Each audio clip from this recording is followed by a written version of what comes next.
Welcome in, everybody. The first show of Pac-12 football here on the Sideline Sports Network. I'm Michael Caratanudo. Yes, your Pac-12 homer, but also realist. Again, yes, you see the hat. I am a Sun Devil alum, but the other 11 teams, well, for now, these next 2 seasons, we will definitely be covering. So the goal was, little background, obviously the goal was to get this going with the start of college football season. We are 3 weeks in. It has been a little crazy. The Pac-12's done pretty well outside of conference. Pretty well. Not too bad at all. So that's where we're going to start from. Mondays are going to be about review, just a little overview to the show. Mondays are going to be about review and reviewing what happened, obviously, the last weekend. A lot of games. Some games will be on Thursday. Some games will be on Friday. Obviously, the slew of games will be on Saturdays. So Mondays we're gonna have review here. I'm gonna have review on the Pac-12 football show here on Sideline Sports Network. Again, so awesome that I could be here. I am gonna have guests in general as we get rolling. The season goes on for previews. So Monday, like I said, is going to be to wrap up the weekend, what the schools did, the bigger games. Again, not hitting every game. I'm not going to bore you with box scores. I know all of you can read. Well, except for, I don't know, maybe some other schools here in the Pac-12 might need help from some other schools. But we'll just leave it at that. I'll banter. We like witty banter. Trash talking is fine. But we will have guests on. I will definitely have guests on breaking stuff down from what happened from last weekend. That's going to be Monday shows. On Fridays, same time, 10 to 11. I know I got started about 2 minutes late. My computer decided to restart. But hey, the fact that it restarted and everything's here, I am very, very stoked about that. So Fridays, again, same time, 10 to 11. If you're here in Arizona, 1 o'clock Eastern to 2 o'clock Eastern. Do it that way, 1 o'clock Eastern Standard Time to 2 o'clock Eastern Standard Time, but 10 to 11 here on the left coast, as a lot of us call it. But so those are the times, Mondays and Fridays. So like I said, Mondays will be review from what happened from the last weekend. Friday mornings will be previewing. And yes, we will go with the bigger matchups. We are through non-conference play now for the most part. Stanford and SC still have games with Notre Dame. But those are tradition, obviously. Those of you that know college football, that love college football, whether you love or hate Notre Dame, I don't even want to say the H word with the Pac-12. So you obviously love the Pac-12 because that's why we're all here. So Fridays are going to be previewing, obviously, the bigger games in the conference. There are quite a few 3-0 teams now in the conference through non-conference play. So, and again, I get schedules. You'll get my banter. You'll get not even banter. You'll get my thoughts on that because to me, a lot of times scheduling all conferences is frustrating, but we are, again, focusing here on the Pac-12. So again, Fridays. And if you have any suggestions, you see my Twitter handle at Diablo00 might have something to do with that. But either way, at Diablo00, you have thoughts, you have questions. If you're a big Pac-12 follower, again, I have no problem bringing you on the show. We'll talk your team. We'll talk your matchup and stuff like that. Definitely going to keep it proactive and upbeat. Yes, there's a lot of negative to deal with. It was a crazy, pseudo-crazy weekend in the Pac-12. A lot of big wins. Obviously, SC and Oregon are both 3-0, and I will get to that. Arizona State, yes, I do have this hat on. I am an alum. I can be a homer. One of my good friends, Greg Moore, I'm sure you've read his stuff, started calling me Uncle Homer about 4 years ago, at least 3-4 years ago. My friends have always called me a homer, but you can be a homer and you can be a realist. And that's what I, Michael Caratanudo, am. It is frustrating. The big news from the Pac-12 this last weekend, Arizona State lost to Eastern Michigan. And some of you here on Sideline Sports may have seen that I was obviously out at the game covering it. And I mentioned that it was a very tough game for ASU. The Eastern Michigan offensive line averages 6'4" and 312. Yeah.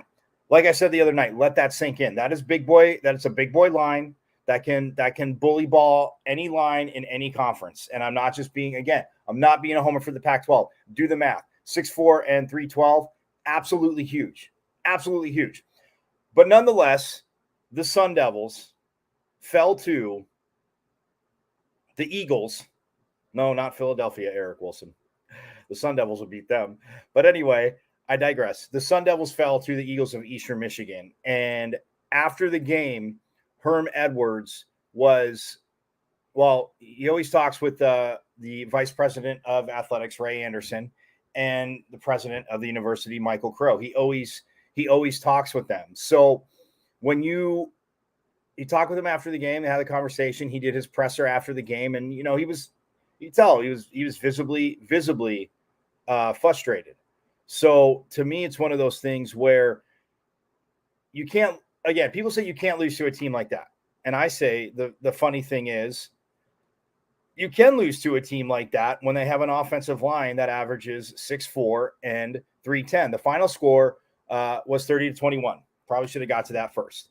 So ASU got some stuff going. I mean, offensively, it was kind of just the pass game was a little bit off. Emory Jones, their transfer quarterback from Florida, missed some deep balls that, again, receivers got their hands on. One of them, I think, should have been caught for a touchdown. The other one, a little bit of a tougher catch, went over the receiver's head, but they just missed clicking. And again, that's 2 touchdowns. There's your ball game. You win. We're probably not talking about Herm Edwards being let go.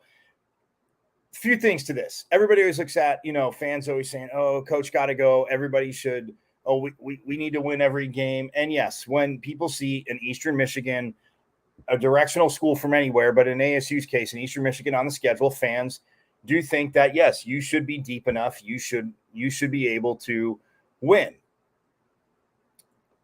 I understand that. And I'm not saying I disagree, because when these schedules set up, you see that, again, all these smaller schools are getting, a good chunk of change to come play these schools and usually be a whipping post throughout time in college football, which, again, when we get to a preview show more, I will harp out my issues with all of college football schedules. Yes, including this one, the Pac-12, all for it. And so ASU loses the game 30-21. Herm Edwards post-game saying, we got to fix it. We got to look in, and he said, we got to fix it. And it's not about, when people say placing blame. And when we understand, when you understand about when everyone says, oh, the coaches can say all the right things. I think of, NFL coaches like Sean McVay. After week 1 against Buffalo, he was like, I have to do a better job. I got out coached. He's putting the onus on himself. And I know some feel that Herm Edwards is saying we need to get better, he's saying him as well. So I get that. And I know people want to hear a lot more like a coach taking onus, but like players always say, the coaches can put us in the right spots. The coaches can put us in the right spots. They can have the great game plan. We have to execute it. We have to be disciplined. So yes, it is a balance, but you do need that coaching. And I do feel that under Herm Edwards, 30 and 26 in 5 years, 1 bowl win. Again, not what Ray Anderson, when he let go of Todd Graham, was looking for, saying, we need to get to that next level. We need to be competing for Pac-12 championships, for Rose Bowl championships, which again would equal competing for college football playoff appearances and a national championship. I do think the depth got better under Herm Edwards. I will say that. But I'm going to say this too, in wrapping up his post-game presser from the other night. Put a lot out there on Twitter. Again, you can see it at Diablo00. Please, again, hit me up. It'll be all good. We'll go from there. But he said we need to fix it. The players need to look at themselves. We as a group, collectively, coaches, players need to fix it, and they have to decide what they want to be. So again, I think some can construe that, and you can say, well, if he would just, take the onus saying, I need to do this, I need to do that, I need to get better. He's in the we, he's saying that because a football team is a we. So I'm not going to sit there and, again, split hairs about how he addressed it that way. I do think the depth's gotten better. A lot of people know ASU is obviously under investigation for recruiting violations during a dead period during the pandemic. There's been turnover in the coaching staff in general. Last season, some coaches were put on administrative leave, and then they were no longer with the team. Antonio Pierce, the former defensive coordinator, and he was also the head recruiting coordinator, is in the NFL. He left ASU after last season amid these allegations. The NCAA, again, proactive or reactive, not proactive. So this is 18 months, and there's still been people that haven't been interviewed, according to multiple reports and information that I can get to. So people still haven't been interviewed. 18 months out now. We are 18 months from when the allegations dropped. That's again extremely fine. I'm not saying it should take 10 minutes. If they did something wrong, might take a bit, fine. Come down with the ruling, give them their discipline. Let's move on. But that's been obviously the cloud hanging over the last 18 months, not knowing what's going to happen. They did lose a lot of players to the transfer portal, as did a lot of schools, but ASU lost quite a bit of players from the transfer portal. They also got a lot of players in from the transfer portal. I do like Emory Jones, the new quarterback. Herm, again, and his staff are able to do that with the coaches leaving. That being said, I do think, like I said, the depth at positions that you need have gotten better. Offensive line overall, like athleticism, depth, but athleticism, talent, length, obviously, I think also has been a huge, huge upgrade during the Herm Edwards era for Arizona State. Defensive line, good players, a lot of good players. The depth now this year, and they've had an injury. And again, we'll get to injuries as we talk game matchups and we do previews on Friday. But defensive line has been kind of a question. The secondary the last few years hasn't been the question. Up until last year, they had guys that were 4-year and some were 5-year players because of COVID. As we know, to gain that extra year of eligibility came back. So the secondary has just been insane. They love to play man, a lot of man coverage. It gives them a lot of options, obviously, defensively is what they can do. But the defensive line is one place where I think depth has been a little bit lagging in the depth area, but has definitely come on. And now, to me, it looks like that. So both of your fronts under the Herm Edwards era, again, have gotten in. Plus, he also brought in Robert Rodriguez as his defensive line coach. Again, when we get to game matchups and stuff, talk more about coaches and positions. But Coach Rodriguez, again, just gets it. His experience, what he's done, how he coaches. Again, and all the coaches on the staff. I'm not just saying that, but that's who he brought in a defensive line. So, yeah, they let him go and, saying it's, mutual agreement of parting ways. And you can see Herm's frustration just with the game Saturday night and how it went down, losing, like I said, 30-21 to Eastern Michigan. So that was kind of the big news that dropped yesterday. And to me, it's just one of those things where when you look at it, it's tough because you let go of a coach. Nebraska did it with Scott Frost. I mean, obviously they lost at home too to again, and he's a Nebraska legend, and he was way under 500 in his time there and just couldn't get it going. And then Nebraska took a huge thumping to Oklahoma to add insult to injury for them. But for ASU, again, very tough. So the first 3 weeks for them, they beat Northern Arizona. Again, they opened up with them on a Thursday night. They were able to beat NAU. They went to Oklahoma State. Again, the last 10 minutes of the game were tough. Oklahoma State, hey, hats off. They won the game. They won the game. They're a very fast, physical, talented team. ASU, again, they were going back and forth. They got down, but they were able to move the ball and get points. It was a 10-minute stretch. Oklahoma State completed the 60 minutes. ASU, and their defensive coordinator, Donnie Henderson, said this about, we played 50 minutes of a good game. Can't play 50 minutes, got to play 60. And Oklahoma State, again, finished it out. So, again, hats off. You know me. I can be a homer, want my team to win, but no excuses. Oklahoma State flat out beat them. And then they turn around and lose to Eastern Michigan, 1-2 on the season. Conference play coming up. And who do they get to open up with? Yep, that team right here in the upper corner, 3 spots above the pitchfork. That corner. Yep, that upper corner. Utah, 3 spots above the pitchfork. They are taking on the Pac-12 champs from last year. They won the South and they won the Pac-12 championship. The Utah Utes, who have, again, found their footing. Utah, I mean, their schedule, insane. And I'm going to get to that now. But ASU's taking on Utah.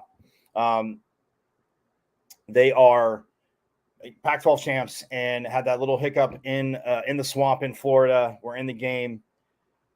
I again, respect for Florida, but first game of the year, Utah, they were ready to play. Florida's ready to play. Yes, there was mistakes that it was odd to see from a Kyle Whittingham defense that led to some big plays for Florida.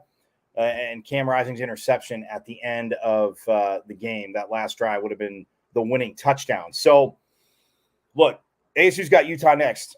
And Sean Aguano, oh, by the way, the running backs coach, actually in Arizona, he coached at Chandler High School for years, won state championships, came over to ASU as the running backs coach, has done a solid job there. They named him the interim coach. So Sean Aguano, again, the interim coach, see if he can fire these guys up and make a charge to the end of the season. But Sean Aguano, I should have mentioned that after Herm Edwards' dismissal, or mutual agreement of parting ways. I guess everything has a new definition these days.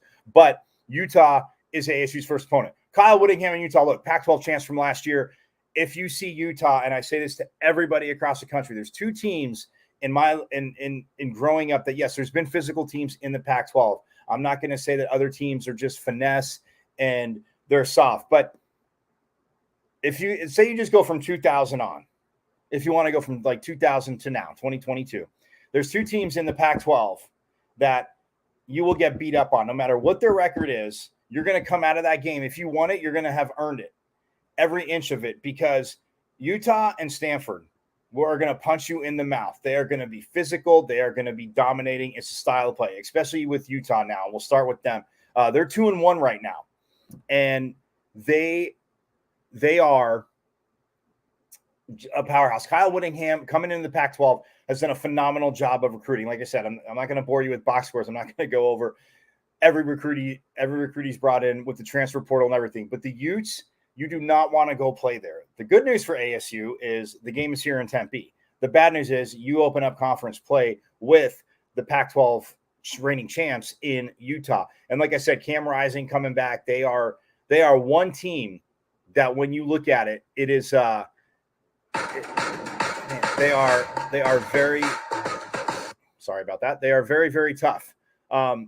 Utah will always be that physical team. Like I said, offense, defensive line, they're going to make you earn it. Example last year, and again, we'll get to this more on Friday, but ASU played a really good first half against Utah. Notice how I said first half. They were winning. It did not happen in the second half. They came out and absolutely punched them in the mouth. And when you look at the standings in the Pac-12, like I said, right now, Utah is 2-1. Their only loss is to Florida in the swamp. They turned around and they beat up on San Diego State 35-7, who again has been a tough team. And obviously San Diego State playing that Pac-12 schedule, they also lost to U of A. But Utah's schedule so far, they've lost to Florida 29-26, season opener, had the chance again for the winning touchdown, just couldn't get it. They turn around. Yes, they played Southern Utah. Like I said, we'll get to that on Friday with scheduling and stuff. 73-7. Okay. Then San Diego State, tougher team.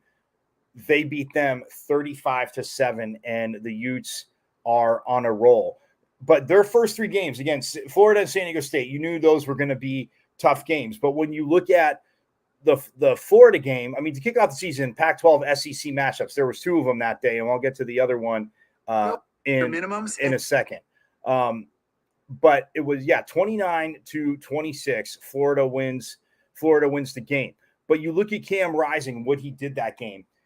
22 for 32, not a bad start, but one touchdown, the one pick again at the end of the game. So frustrating for Utah, because you had Tavion Thomas, phenomenal running back, 23 carries, 115 yards, and a touchdown.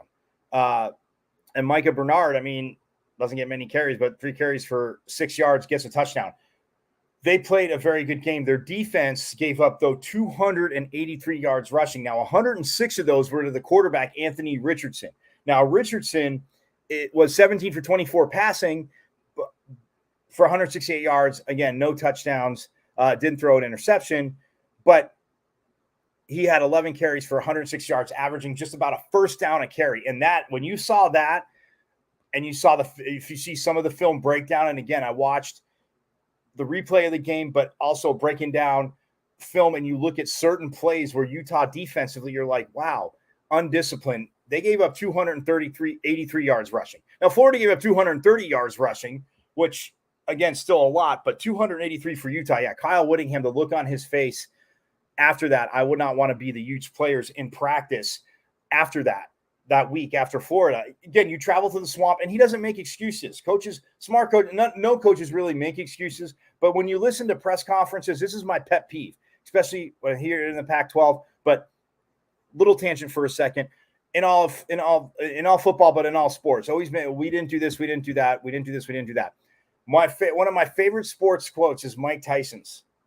Says, because especially in football, there's schemes. It's a chess match going against each other, but you're hitting each other. You're running into each other. Offensive, defensive line, just the madness. But Mike Tyson's quote, everybody's got a plan until they get punched in the mouth. Then what's your plan? And to me, right, sorry, Utah highlights. Utah's getting happy. I'm talking about them there. Apologies. But everybody's got a plan. Mike Tyson said, everybody's got a plan until you get punched in the mouth, right? Then what's your plan? Yes, football is a game of adjustments. We all know that. But if a team is adjusting and punching in the mouth and adjusting better than you, stop making excuses. You have to say, yes, there are things that your team did do wrong. 100% agree with that.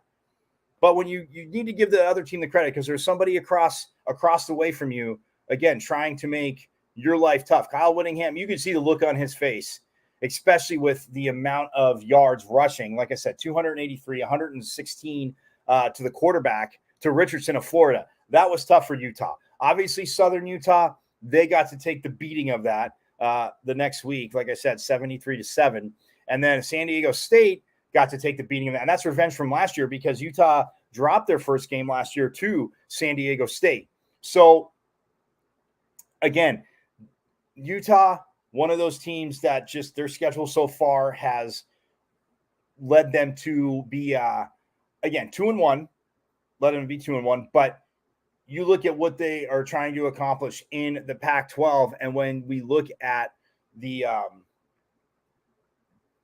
rest of their schedule for the Utes, to me, it's one of those things where they open up Pac-12 play, like I already mentioned. They're at ASU. They're going up to a very tough Oregon State team.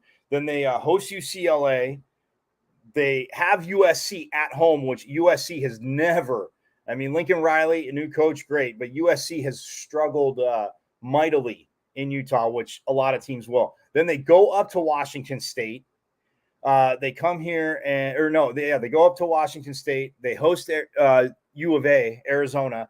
Then they host Stanford. Then they're at Oregon, and then they're at Colorado to end the season, which, if that's Colorado's last chance to win a game, that could be tough for the Buffs. But we'll get to that later. Again, not taking shots at Buffs fans, but that's what Utah's looking at. When we look at also the standings, like I said, Utah is 2-1 in the Pac-12 right now overall. So these are the standings in the Pac-12. There's 5 teams that are at 3-0. We have USC, Oregon State, and UCLA.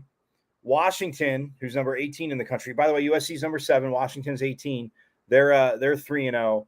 Washington State is also 3-0. Then you have the 2-1 teams. You have Arizona, Cal, who barely lost to Notre Dame. That Hail Mary play at the end. If you guys didn't see the highlight, go check out the highlights of the Cal Notre Dame game and how close Cal was to tying it up with the last play of the game. Absolutely just maddening bouncing of the pigskin, but crazy highlight. But yeah, so Arizona's 2-1, Cal's 2-1. The number 15 ranked Ducks are 2-1. Utah, they're 13, by the way. They're also 2-1. ASU is the only team at 1-2. Colorado at 1-3. Stanford's at 1-1. They had a bye in the third week of the season, and people say, "Oh, that's really early." But like I said, and they could have maybe scheduled it later, got it to work out. But they do play Notre Dame, so that is their third out of conference game for the Cardinal. So yeah, that's where we're at standing wise. And Colorado, like I said, the only team without a victory. They just took a beat down to Minnesota on Saturday. But yeah, so for USC, Oregon State, UCLA, Washington, the Huskies, who just pounded on a very good BYU team up in Seattle, and then 3-0, Washington State.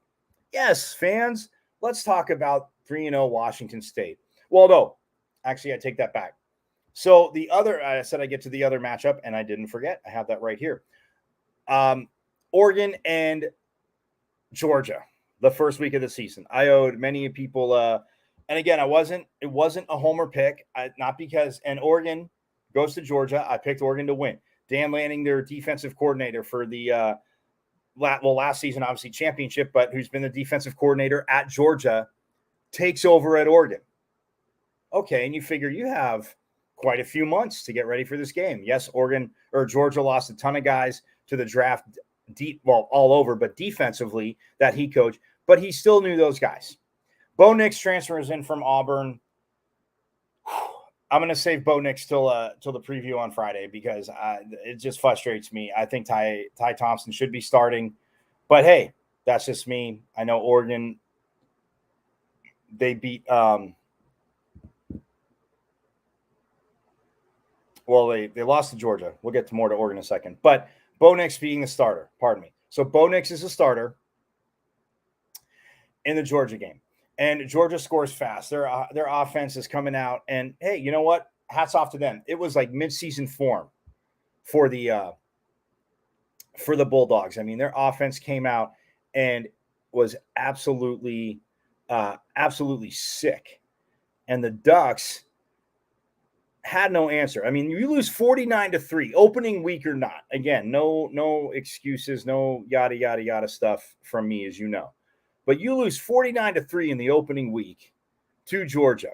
Now, when we look at the box score, again, not going to go over all of it, but Bo Nix was 21 for 37, 173 yards, no touchdowns, 2 picks. Stetson Bennett, on the other hand, 25 for 31, 368 yards, 2 touchdowns. Yes, Bo Nix does not play, no interceptions for Bennett. Bo Nix doesn't play defense. But if I'm Dan Lanning, the one thing I was saying, I mean, Georgia comes out and it's 7-0 after 1, but it's 28-3 at halftime. They put up 21 points in the second quarter and logically just ended the game there. Put up another 14 in third and then just 7 in the fourth as they're just trying to run the clock out. But Stetson Bennett, the way they played, Oregon wants to play fast. I get that. Dan Lanning, defensive coordinator, not is up tempo. I don't know, maybe after the third touchdown and you've only kicked a field goal, you've managed a field goal. And again, everybody can be, this is my thing, everybody can be an armchair coach. But if you're Dan Lanning, you can still go no huddle, but slow the play calling down a little bit. And it's not showing your team you're worried. Do it from the beginning of the game. So, I mean, I know my suggestion is bad. Do it from the beginning. Say, hey, we're going to go no huddle. We're going to get to the line, but we're going to chew up play clock. We're going to chew up the time clock because, yes, Georgia can score fast. We saw that, but you also give your chance yourself to extend drives. I'm not splitting the atom for anyone on that. I know, but he never tried to slow it down. You're trying to go toe to toe with them. And yes, all that they lost to the NFL, guys that got drafted, but the defense that came back was fast, was just absolutely abused them. So if you're Dan Lanning, slow it down. Why not? And when you look at Georgia, let's see. Yeah, Nix had 2 interceptions. I did say that. But Dan Lanning didn't slow it down. And I think that also, and then Bo Nix, then you also become dependent. And the defense is going, defense is just getting after it. I mean, just completely getting after it and pressuring Bo Nix. And he's just making those mistakes. It's one of those things where when I look at it, again, 2 interceptions, but you're playing from way behind, but he didn't adjust. The next week, though, I will say this for Oregon. Again, not as great of an opponent as Georgia. Painful for a lot of for me to say that. Painful for me to say, but Oregon, the next week, they go and they play Eastern Washington, which a Northwest, well, can't say rivalry because Eastern Washington hasn't beat them much. They put up 70 and beat Eastern Washington, the Eagles there, 70-14. But then they turn around this week and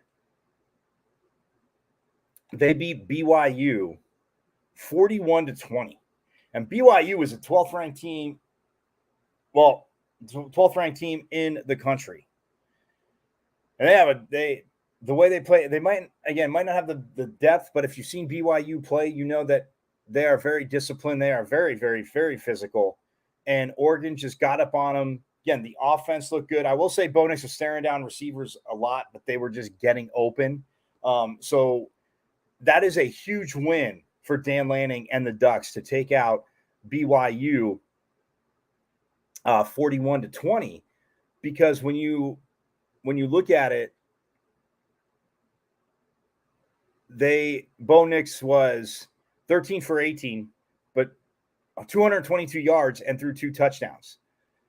You look at Jaron Hall on the other side, he had to throw 41 times. 29 for 41. Again, solid day. 305 yards, 2 touchdowns, no interceptions. And BYU, but they only rushed for 61 yards, while the Ducks on the ground, here was a deciding factor. And again, Dan Lanning, tougher to do against Georgia. I know that. BYU's defense is good. Not saying that they're better than Georgia's, but BYU's defense still physical. But look at Oregon staying patient with the run game between Marquise Irving and Noah Whittington. 27 carries for both of those young men for 163 yards. They rushed for 212 yards altogether. So it's no surprise that they win this game when you're going to be able to pass like that, obviously run like that. But 41-20, BYU tried to make a late run. They outscored them in the fourth 13-3. But then again, just figuring it out. So when you look, like I said, you put up those points against Eastern Washington, you put up to 73 points, or 70 points, 70-14. But then you turn around and score 41. Now, this is going to be a heck of an opening game we're going to talk about on Friday.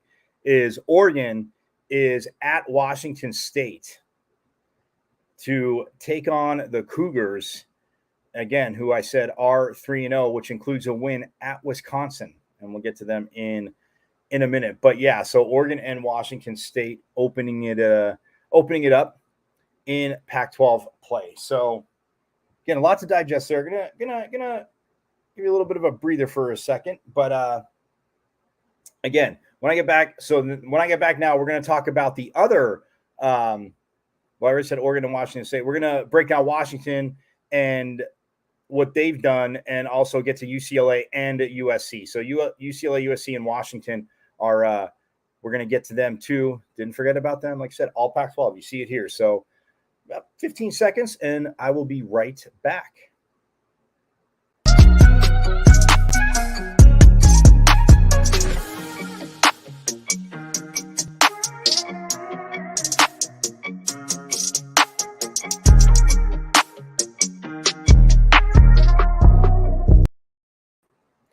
All right. We are back here on Pac-12 Football Review here on Sideline Sports Network. Again, Michael Carafinito. Hit me up on Twitter at Diablo00 if you're not already following. Again, follow me. Send me. Again, you have thoughts, suggestions. What teams do you think are for? Yeah, what teams do you think are for real? It's 3 weeks in. I always laugh at that because I hate preseason rankings. I think preseason rankings are a joke. And when people say they don't affect things later on, they do, because people in rankings, in predictions and rankings, we never want to be wrong, but I'll get to that as that's more of a Friday topic. But hit me up on Twitter at Diablo00. Again, Mondays and Fridays here on the Sideline Sports Network. I will be here. Again, we'll have guests. Won't always be just me, even though I am mildly entertaining. Again, I'm good like that. But going to have guests, all different, again, covering all different beats of these schools and covering the Pac-12 overall. So, again, we're going to have fun with that with previews on Fridays, also review on Mondays. I mean, big games. Again, and I might not get to every game. To me, like I said, it's not about going over and, you you guys listening, it'd be like listening to Paint Dry if you could listen to Paint Dry, but watching Paint Dry and just going over box scores, talking about that. The great thing about being on the left coast is you get to see all the college football games during the day. Yes, there are primetime, afternoon and early evening games, but to watch the other conferences, if they're on first, you get that. And the Pac-12, a lot of times, the whole Pac-12 After Dark. I know a lot of you out there, if you're watching on the East Coast, love when those games start at 8 o'clock. So it's 11 o'clock Eastern, and they're probably ending about 2 a.m. The good news is it's a Saturday night. The bad news is chances are you're probably not watching all of it. So that's how the whole adage East Coast bias started. But I digress. We will be talking Pac-12. We'll be having a great time. And like I said, going to get to USC and Washington State, three teams, that are 3-0, and the Trojans get the new head coach. I mean, let's talk about that. Lincoln Riley, obviously the shiny new object. And I'm not just saying that because of the name. We know what he's done with quarterbacks. We've seen what he has done in his time at Oklahoma under Bob Stoops, when Bob Stoops stepped down and he took over the offensive lines that they've recruited, they've had, the quarterbacks, the receivers, what he can do offensively. Yes, we know Lincoln Riley. Again, I say shiny object because, again, compliment. He is a phenomenal job. And there have been quite a few new coaches, obviously, in the Pac-12. And as I get to, teams, I will talk about that. Well, it's going to be a new coach at ASU next. And, but yeah, Lincoln Riley comes in. And man, it's just, people are excited. And he also gets his quarterback to transfer from Oklahoma. Well, I shouldn't say he gets him. He entered the transfer portal, which, again, free agency for players. And, you can't blame them. Why would you not want to bring that young man in if when they open, and if he's going to sit there and be the guy for you? Like, you can't. The talent we saw from Caleb Williams, and that's who I'm talking about. I was giving you a second to see if you knew. See, I like to do that. I like to tease a little bit. But that being said, Caleb Williams, opening game, yes, it was Rice. He only had 22 attempts, but 19 for 22, 249 yards, averaging 11.3 yards per completion, and 2 touchdowns. He also had 6 carries for 68 yards. And it's one of those things where, okay, people say it's Rice. They put up 66 points. You expect it. But Lincoln Riley gets his offense, again, confidence, and the defense pitched a shutout in the second half. So you open up with Rice, and that's where they're at. Then they turn around and take on Stanford. And USC and Stanford always, because, again, 2 teams that have always played Notre Dame are the 2 in the Pac-12 that will actually play when it's quote-unquote non-conference play time, because they both play Notre Dame at later points in the season. But they went to the farm where they have struggled in the past. Granted, it wasn't Lincoln Riley, like I said, and they're able to beat Stanford 41-28. So, I mean, they get a good win. I mean, at halftime, it was 35-14 at halftime, and Stanford tried to make a run in the fourth quarter, but it was just a little too late, because, like I said, it was 35-14 at half, and then it was 41-14 at the end of the third, and then Stanford again put up the 2 touchdowns, again trying to come back, but just fell short. 41-28, they take out the Trojans. But when you look at what Caleb Williams did in that game on the road, again, another solid performance.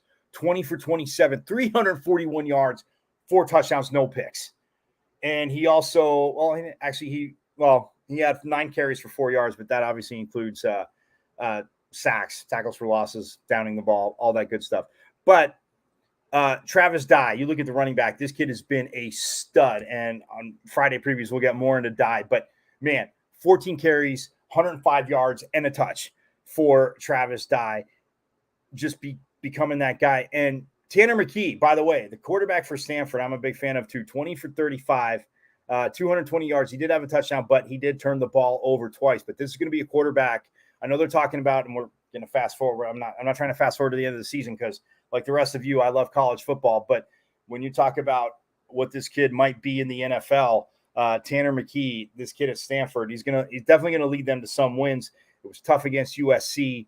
And but like I said, 20 for 35, 220 yards, the 1 touchdown, but the 2 picks. So the USC defense definitely showing out. But yeah, so for Lincoln Riley, no fees or minimums, and no over. You go 2-0 after you beat Stanford, which is crucial. And then week 3, their week 3 matchup, they took on Fresno State, who, Fresno State, they've been kind of a team quite a few of the Pac-12 California schools have played, put on their schedule, but Fresno State has punched some in the mouth. And they've had their battles with USC throughout the years, but the Trojans take it 45-17. They led 21-10 at halftime, put up another 24 points in the second half. And, well, they shut out Fresno State in the first and fourth quarter. So, again, another solid defensive performance there. And Caleb Williams, this quarterback, like I said, your review, look at it, 25 for 37, 284 yards, and another 2 touchdowns. Travis Dye had 11 carries for 102 yards. He wasn't even leading rusher. Austin Jones, their other back, 12 carries for 110 yards. And this receiving core, Mario Williams, Jordan Addison, leading in receptions. Travis Dye, the running back, also getting out in the receiving in the passing game too. 3 receptions for 36 yards. So look, Lincoln Riley is going to use what he has on offense, but it is all run by Caleb Williams. And you can't, again, he hit the transfer portal from Oklahoma because he wanted to play for Coach Riley. And it's working out quite well for him so far. The Trojans, like I said, 3-0. Last win over Fresno State. They beat Stanford and Rice. So their other non-conference game, like I said earlier, will be against Notre Dame. And I want to say that is, yes. So since this is how Southern Cal's always done it. So every other year, when they played Notre Dame in Southern California, it's the last game of the year. So their rivalry game against UCLA, the Battle of LA, is the week before. But in the years it's in South Bend, they usually play USC they play them in the middle of the season at some point. Usually I'd say from like week 4 to week 7, 8, something like that. They'll put USC's in there. And so UCLA is the rivalry game. But yeah, that Notre Dame SC matchup, which, again, I know I haven't gotten to the obviously SC and UCLA going to the Big Ten yet, but hopefully that rivalry stays up and there's no USC, puts in their clause saying, no, we're still USC. We're going to play Notre Dame every year, because I definitely don't want to see that rivalry go away. No matter, like I said, if you love or hate SC, love or hate Notre Dame, that's just one of the college football traditions and having been to two of those games at SC, I'm telling you what, absolutely phenomenal. So I never, again, bucket list to go see that game in South Bend, but I never want to see that game taken off SC's schedule. So they're 3-0. They're rolling. The Washington Huskies, the Pacific Northwest, which definitely it's tough outside of Oregon now, who went on that run, but it's tough to get love in the Pacific Northwest. Although Washington has been to the college football playoff. They did lose to Alabama. What was it, the third year, 21-7, and they scored the first touchdown. So, but the Huskies, Washington Huskies, friends, they are 3-0. And I tell you what, it is a Washington team that's number 18 in the country now, rightfully so. They opened up with Kent State, and then they had Portland State. So 45-20, 52-6. Like I said, when we talk scheduling, I'll do it on one of these shows with a guest, because it'll be more fun to banter with. And again, keeping it a surprise, some of the guests that I've reached out to and that I'm starting to line up are it'll be pretty fun banter, because I know some of them really differ, not fully differ, but have a different take, and try to use some of my argument against me, but they can't do it. Anyway, Washington opens up Kent State and then Portland State, 45-20, 52-6. But then Michigan State, the good old powerful and almighty Big Ten, comes rolling in to Washington. Michigan State hasn't had luck with the Pac-12. ASU, Herm Edwards, 2-0 against Michigan State in his stint here. Beat him here, beat him there, with a freshman left tackle who's actually a left guard right now, Ladarius Henderson, who is the man. But Michigan State hasn't had luck out here. They go up to Seattle, right? They travel, and they travel good. I give Michigan State fans props all the time. But the Huskies take them out 39-28. And Michael Penix Jr., the transfer quarterback, well, from a Big Ten school, from Indiana. Look, he started out the last few seasons quite well. And again, we'll talk about more. Again, I know I keep saying more on Friday, but this is kind of a review and playing catch up with the first 3 weeks for some of the big games that were played and everything. So, but Michael Penix Jr., again, transferred from Indiana. And you look at what he did, 24 for 40, 397 yards, and 4 touchdowns against a normally very tough Michigan State defense. Now, I will give Peyton Thorne credit, the Michigan State quarterback, because he threw for 323 yards, 3 touchdowns. He also did have a pick. Penix, but like I said, almost like an eyelash short of 400 yards on that Michigan State defense, who just could not handle these Washington State receivers. Jalen Polk, 6 for 153. Jalen McMillan, 7 for 94. Even Rome Odunze, 3 for 48. Rome Odunze. I always mess that up, man. I practice his name so many times. But yeah, Rome, 3 for 4, 16 yards a catch. Like, I mean, you look at what Washington through the air between Polk and McMillan, 247 yards on 13 receptions. And like I said, Polk had all 3 of the touchdowns. He just scorched the Spartans defense. And if you saw that game, again, Washington from the beginning was just lighting it up, and their defense, again, had coverage. Like I said, Peyton Thorne did throw a few, had his 3 touchdown passes. I mean, one of them I think was for about 45 yards on a post that was just a laser, and beat the defenders, man-on-man coverage, beat the defender, and it was a play of beauty. But overall, Washington absolutely dominated, and they are now 3-0. So, and their number, what did I say they were? They are number 18 right now. So when it'll help them, again, they're number 18 in this week's poll. I mean, so they have room to climb. And their first matchup, which again, conference, they get to take on, again, a 1-on-1 Stanford team whose last taste in their mouth was that loss to USC.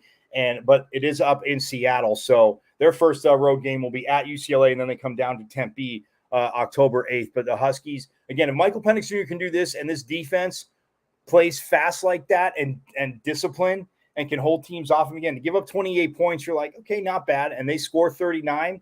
They're going to be in games, but the defense definitely is one thing in previews. And like I said, as I we talk to Husky Nation, that's one thing we're definitely going to have to look at. So for Washington, though, number 18, absolutely deserving. Talked about. And then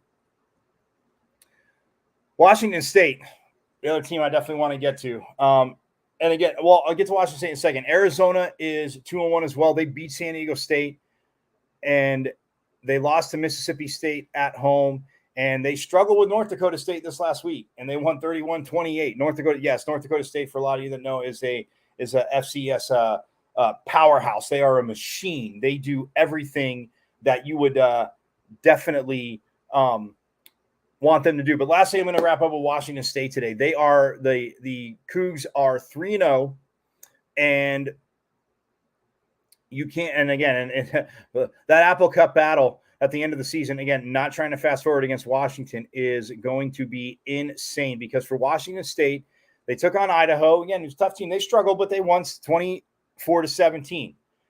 Then they go to, all-powerful Big Ten country, Wisconsin, the Big Ten's this and that. And yes, you can hear my sarcasm, fans, not just because it's a Pac-12 show, but I get tired of it. So if you look at what Washington State did, they go to Wisconsin. And yeah, Wisconsin had a turn. I mean, you look at the box score is bad, but they beat the Badgers on the road 17-14. Neither team scored in the first or the fourth quarters. Wisconsin was up 14-7 at half. Oh, well, Wisconsin actually didn't score in the first, third, or fourth. They're at 14-7 at half. Washington State gritted it out, put up 10 in the third quarter, and won the game 17-14. Phenomenal job in Camp Randall. Defense made plays. Offense, again, breaking tackles, did a heck of a job. When we look at the box score for Washington State, Cameron Ward, the quarterback, new quarterback, 17 for 28. Again, only 28 attempts, but you like that because if you're running the ball, why not? He did throw one touchdown. He did have 2 picks. Again, Wisconsin's defense is not bad. I'm being sarcastic because it was supposed to be, 50-20 or 50-14 in favor of Wisconsin, according to, Big Ten. Well, Wisconsin fans, Big Ten, Pac-12 team, Washington State, blah, blah, blah. So Washington State, Cam Ward, again, not the best of games, but still 17-28. Okay, you'll take that. No fees or minimums and no overdraft fees are another 200 yards, 1 touchdown, 2 picks. But again, they only rushed. The crazy thing is they rushed for 53 yards, right? And they had, how many interceptions did they have? They had 1 interception. Christian Mejia had the interception. But to go into Camp Randall, to do that, to go into Wisconsin, play that kind of defense and ball out. And Graham Mertz, again, a very solid quarterback, was only 18 for 31. He had 2 touchdowns, but he also threw the pick. We make USAA. So when you look at what Graham Mertz did and what they did, but what Washington State did defensively, to shut them out in the second half. Yes, there was a ton of penalties. Yes, there was mistakes by Wisconsin. Washington State caused that, friends. So they are now 3-0, and they are just, again, one of the 5 3-0 teams. And I can't, like I said, USC, Oregon State, the Beavers are like, man, 3-0. UCLA, 3-0. Washington, 3-0. Washington State, like I said, 3-0. And you got the Golden Bears, a Hail Mary away from possibly also joining them at 3-0. So, look, for Stanford, again, we'll get to them. Like I said, we'll talk to them. We'll get to Cal. We'll get to Colorado throughout this, again, the show. We're here Mondays and Fridays, man. Mondays and Fridays. We will be here. I will be here again with more guests, though. And we're going to bring on guests. Again, just getting through the first one. Love it here on Sideline Sports. Obviously, I got my Sports Arena shirt on. You can see that. I'll be on the Sports Arena tonight as well. Obviously, my man Eric Wilson and the rest of the crew. But I want to thank Eric, obviously, for helping me out, obviously, with this. Like I said, JB and everybody, JB Ellison, everyone over at here at Sideline Sports. Again, Pac-12 just getting going. Previews. The Bruins barely held on to beat South Alabama. Wanted to pick on them a little bit, but yeah, I do know this. Oregon State, like I said, 3-0 for the Beavers as well. And just real quick before we get out of here, they beat Boise State, which is kind of that little regional rivalry there. They also held on to beat Fresno State by a field goal and then destroyed Montana State. They open up, like I said, at home, taking on the number 7 Trojans. So that will be one heck of an opening, one preview that we'll get to on Friday for that game. Oregon State, USC, Pac-12. I can't speak English. Sorry. Pac-12 preview on Friday. So that'll be absolutely awesome. But that's like show number 1 in the books, man. I'm going to get out of here again. Everybody that jumped in, absolutely love it. Mondays and Fridays, again, 10 to 11 a.m. Arizona time. I will be here. We'll be rocking it, all Pac-12. So I'm going to get out of here. Thank you, everybody, for watching. Again, check me out on Sideline Sports again tonight on the Sports Arena, 10 o'clock Eastern time. But for now, I am out of here. Everybody enjoy the rest of your week, and let's go college football season, baby. Let's go Pac-12.